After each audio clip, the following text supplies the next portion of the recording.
काल आपण equation in one variable याचे आपण सिंपल जे कॅल्क्युलेशन असतात ते पाहिले होते, पण आज आपल्याला डिस्कस करायची आहे वर्ड इक्वेशन है ना. शाब्दिक उदाहरणामध्ये आपल्याला कसा सॉल्व्ह करता येईल त्या संदर्भात बोलू आपण. पहिला जो प्रॉब्लेम आहे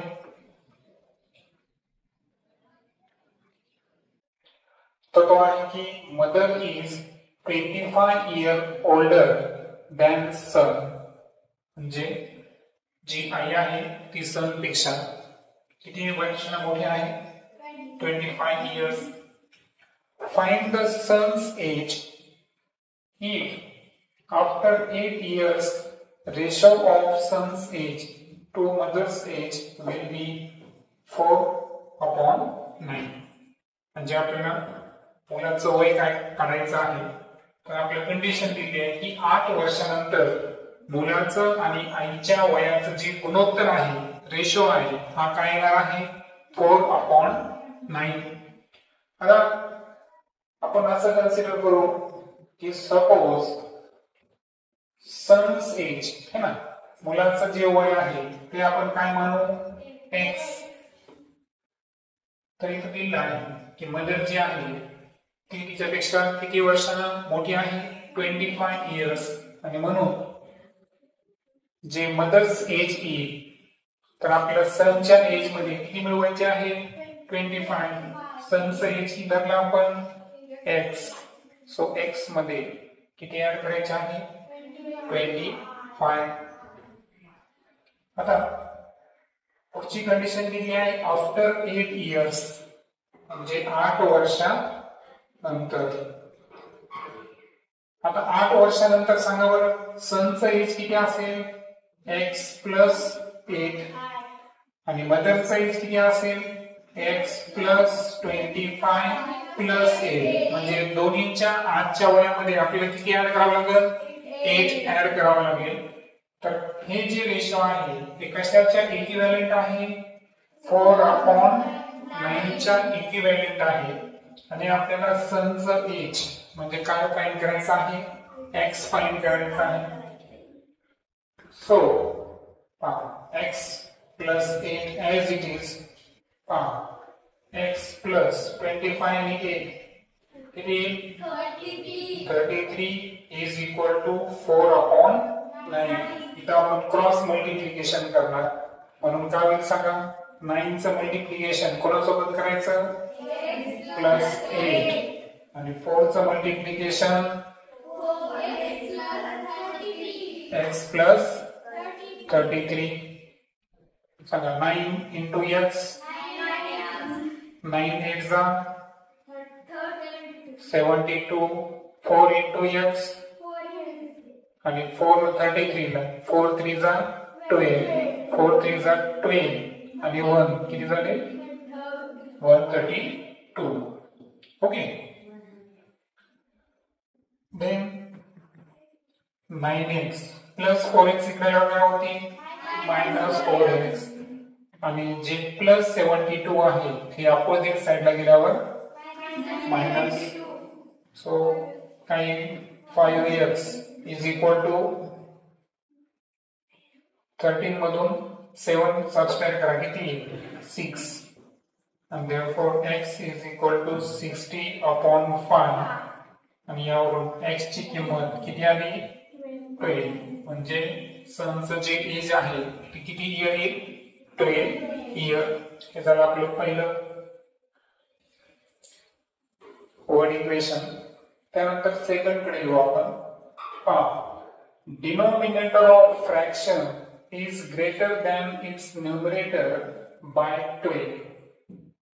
आता तुम्हाला माहित असतं की अपूर्णांक आपण अंश आणि छेदाच्या स्वरूपात लिहितो. अंशाला काय म्हणायचं? न्यूमरेटर आणि छेदाला काय म्हणायचं? डिनोमिनेटर. आता डिनोमिनेटर जो आहे हा न्यूमरेटर पेक्षा किती मोठा आहे? सपोज आपण कन्सिडर केलं की जो डिनोमिनेटर आहे हा डिनोमिनेटर किती धरला आपण? x धरला. तर त्या अपूर्णांकाचा जो न्यूमरेटर आहे, सॉरी आपल्याला डिनोमिनेटर एक्स घ्यावं लागेल, न्यूमरेटर सॉरी.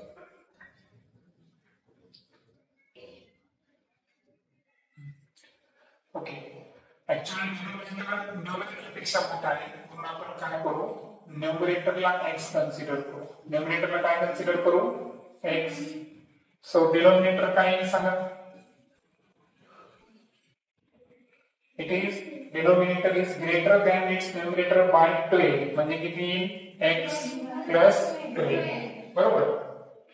आता इथं सांगितलं न्यूमरेटर इज डिक्रीज बाय 2. न्यूमरेटरला किती कमी केलं, 2 ने कमी केलं. आणि डिनोमिनेटर इन्क्रीज बाय 7 आणि जो डिनोमिनेटर आहे त्याला कितीने वाढवायचं, 7 ने जर आपण इन्क्रीज केलं, वाढवलं, तर नवीन फ्रॅक्शन किती येतो, 1/2.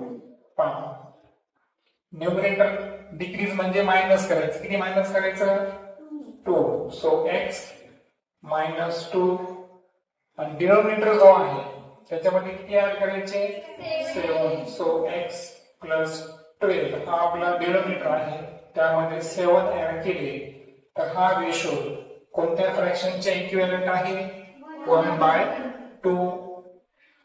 So x -2 x + 12 and 7 19 is equal to 1/2.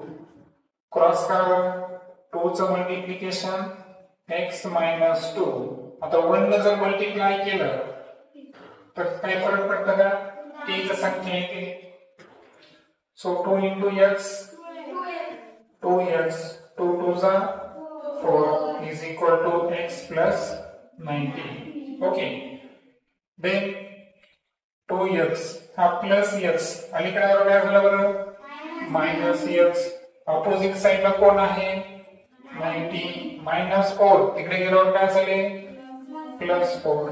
So x is equal to 19 आणि 4 किती आन्सर, 23. आता 23 जो आहे तो फ्रॅक्शनचा काय काढला बरं आपण, न्यूमरेटर काढला.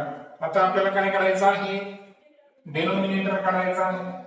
सो डिनोमिनेटर काढायचा असेल तर त्याची व्हॅल्यू काय आहे, x + 12.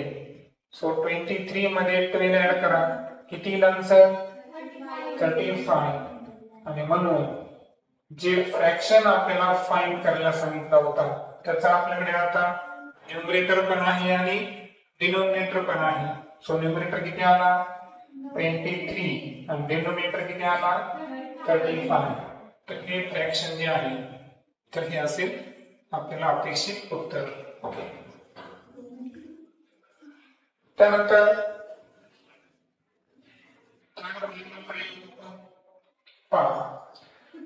Ratio of weight of copper and zinc in a brass हा रेशो किती आहे, 13:7. Find the weight of zinc. Weight कशाचं फाइंड करायचं आपल्याला, zinc in a brass utensil weighing 700 gram. म्हणजे झिंकचं एक भांड दिलेलं आहे. ओके, ब्रासचं एक भांड आहे ज्याचं वजन किती आहे, 700 ग्रॅम आहे आणि त्यामध्ये आपल्याला झिंकचं वजन किती आहे हे कॅल्क्युलेट करायचं आहे. एक लक्षात घ्या की आपल्याला जे वेट आहे, वेट कोणाकोणाचा दिला बरं आपण, रेशो कॉपरचा पण दिला आणि वेट कशाचा दिलेला आहे आपल्याला, झिंकचं पण दिलेलं आहे. आणि हे रेशो किती दाखवले आपल्याला, 13/7. बरोबर आहे का, copper to zinc weight ratio किती आहे, 13:7. आता यामध्ये आपण काय कन्सिडर करू माहितीये का, की वेट ऑफ झिंक, झिंकचं जे वेट आपल्याला काढायचं आहे ते आपण किती कन्सिडर करू, x कन्सिडर करू. मग सांगा, जे वेट होतं कशाचं, कॉपरचं, ते आपण ऍज इट इज लिहू. वेट ऑफ झिंकची किंमत किती घेणार आपण, x जी ग्राह्य धरलेली आपण, इज इक्वल टू 13/7 आणि यावरून वेट ऑफ कॉपर हा x भागाकार तिकडे गेला जाईल तो गुणाकार. सो किती येते, 13x अपॉन 7 हे कोणाचं वेट झालं कॉपरचं. ओके, आता आपले हे जे इक्वेशन 1 आहे यामध्ये कशाचं वेट आहे बरं आपल्याकडं झिंक.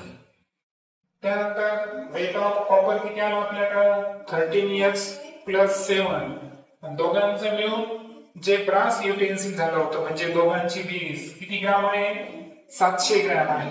सो आपलं इक्वेशन काय असेल सांगा x प्लस किती आहे 13x + 7 इज इक्वल टू किती ग्राम आहे आपल्याकडं 700. कारण कॉपर आणि झिंकचा मिळून काय दाखवतो ब्रास.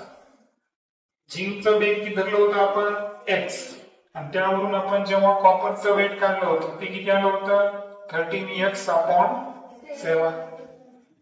आता मला सांगा हे 7 रिमूव्ह करण्यासाठी इक्वेशनच्या प्रत्येक किमतीला कितीने मल्टिप्लाय करावं लागेल 7 ने मल्टिप्लाय करावं लागेल. So multiply both side by 7. So x into 7 plus 13x upon 7 into 7 700 into 7. Then 7 into x 7x 7 7 get cancel किती राहील इथं 13x 7 7 जा 49 2 0 as it is. Addition करा किती आलं 20x is equal to 4900 and so त्याला आपल्याला कितीने डिवाइड करावं लागेल 20 ने 0 0 गेट कॅन्सल 2 2 जा 2 4 जा 8 2 5 जा आणि x काय आहे वेट ऑफ झिंक. आपल्याला काय फाइंड करायचं होतं वेट ऑफ झिंक आलं आणि तो किती ग्राम आला 245 ग्राम. या पद्धतीने सोडवायचं. त्यानंतर चौथ्या गणिताकडे येऊ आपण. Find 3 consecutive whole numbers whose sum is more than 45 but less than 54. 3 क्रमवार पूर्ण संख्या आहेत. होल नंबर्स कुठून सुरू होतात 1 पासून 1 2 कारण 0 पासून नॅचरल नंबर असतात. आता कॉन्सिक्युटिव्ह होल नंबर 0 पासून असतात नॅचरल नंबर 1 पासून असतात. ठीक आहे 0 आहे.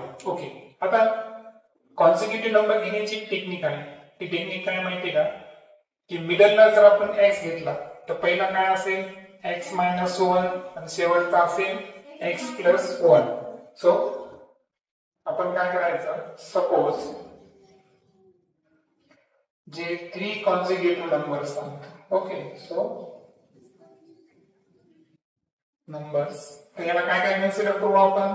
पहिला वाला कोणता असेल x - 1 दुसरा आहे x आणि तिसरा आहे x + 1.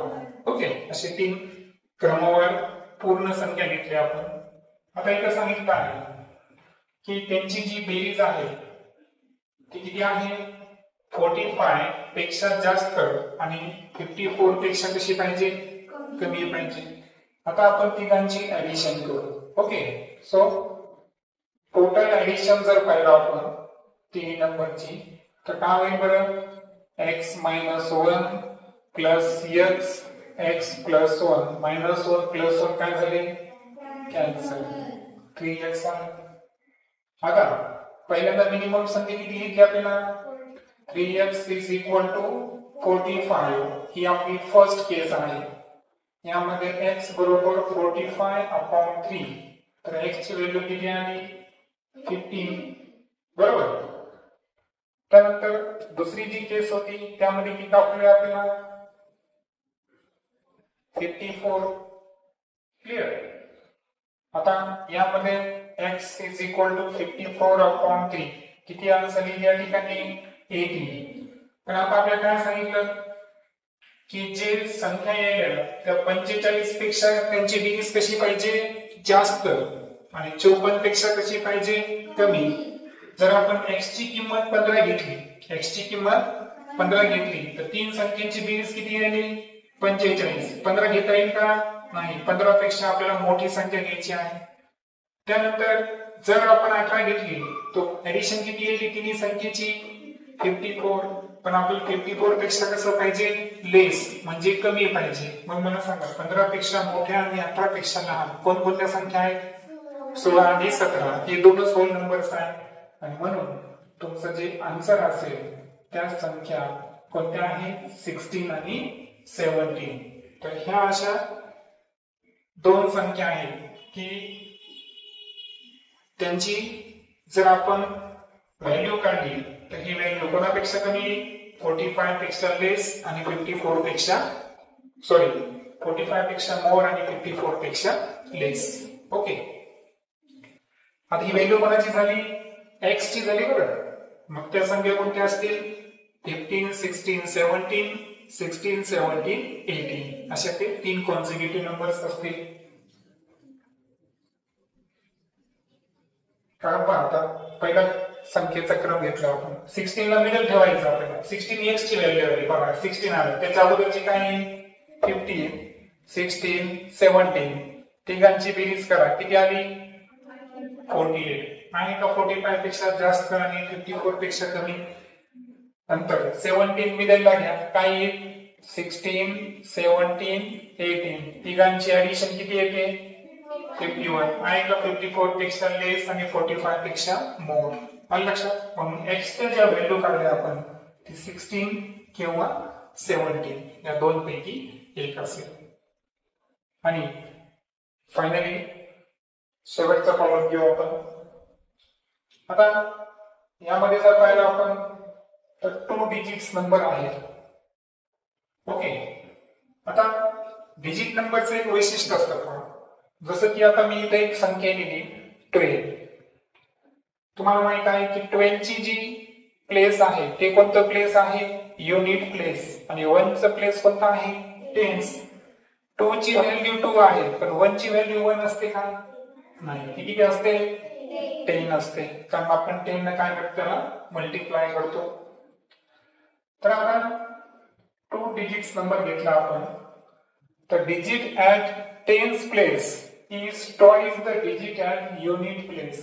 समजा आपण युनिट प्लेस चा डिजिट जो आहे एकक स्थानावरचा अंक त्याला काय कन्सिडर करू आपण x कन्सिडर केलं तर जो डिजिट टेन्स प्लेस वर आहे तो युनिट पेक्षा कसा आहे ट्वाइस. ट्वाइस म्हणजे काय दुप्पट.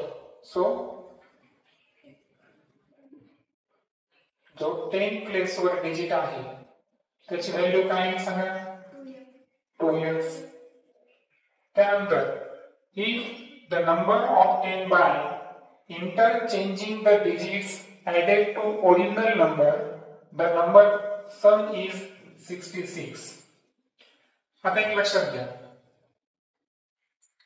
मला सांगा आता एकक ठिकाणी कोणता अंक आहे x हा युनिट प्लेसचा आणि जो टेन्स प्लेस वर जो अंक आहे तो कोणता आहे 2x.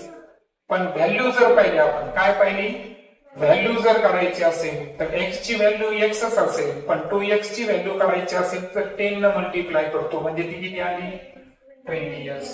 येते लक्षात. आता यांनी सांगितलं की नंबर जे आहे हे आपल्याला इंटरचेंज करायचे म्हणजे एकक दशकच्या ठिकाणी आणि दशक एककच्या ठिकाणी पाठवायचा. म्हणजे आपण आता नंबर्स काय करायलो इंटरचेंज करायलो. मग इंटरचेंज केल्यावर टेन्स वर कोण आला x आणि वन्स वर कोण गेला 2x. पण आता त्यांची व्हॅल्यू सांगा बरं काय व्हॅल्यू काय 2x ची व्हॅल्यू 2xच असेल पण 10 ची व्हॅल्यू किती असेल 10x. क्लिअर. आता यांचं म्हणणं काय आहे की जेव्हा आपण इंटरचेंज केले digits and is added to original number आणि तो आपल्याला काय करायचा आहे ओरिजिनल नंबरला ऍड करायचा आहे. तर नंबर त्यांची बेरीज किती 66. पहा पहिलं जे आहे आपल्याकडे पहिल्यांदा आपण दशक आणि एकक स्थानच्या व्हॅल्यूची बेरीज करू. दशक स्थानची व्हॅल्यू किती होती 20x. एकक स्थानची व्हॅल्यू किती होती x. झालं. इंटरचेंज केल्यावर दशक स्थानाला व्हॅल्यू किती आली 10x आणि एकक स्थानची व्हॅल्यू काय आली 2x. सर्वांचे ऍडिशन किती आहे 66. सांगा सर्वांची ऍडिशन जर केला आपण किती येईल बरोबर 20 plus 10 30 32 33. x ची व्हॅल्यू काय येईल तर 66/33 म्हणजे किती व्हॅल्यू आली 2. x ची व्हॅल्यू आली 2 आली. ओके आता आपल्याला काय करायचं आहे नंबर फाइंड करायचा आहे. मला सांगा आता x हा आपला कोणता होता एकक ठिकाणाचा अंक होता बरोबर आहे का. म्हणजे आपल्याकडे युनिट प्लेस भेटला होता. संख्येचं जे एकक स्थान आहे ती व्हॅल्यू आपल्याला भेटलेली आहे. ती व्हॅल्यू किती आली आपल्याकडे 2 आली. आता आपल्याला काय करायचं आहे 10 प्लेस डिजिट शोधायचा आहे. सांगा बरं 10 प्लेस जो डिजिट होता त्याची व्हॅल्यू किती घेतली होती आपण किती घेतली होती 2x is equal to 2 into 2 is equal to तो अंक कोणता आला 4. मग आता जेव्हा आपण ओरिजिनल नंबर लिहू तर ओरिजिनल नंबर लिहिताना सांगा दशक ठिकाणी कोण आला आपला 4 बरोबर आहे का 10 प्लेस वर आणि युनिट प्लेसला कोण आला होता 2. दॅट इज वाय आन्सर काय आला आपलं 42. ओके म्हणजे पहा 42 ला इंटरचेंज केलं तर काय येतं 24 आणि दोघांची ऍडिशन 66 येईल का. दॅट्स वाय आपला आन्सर काय आहे करेक्ट.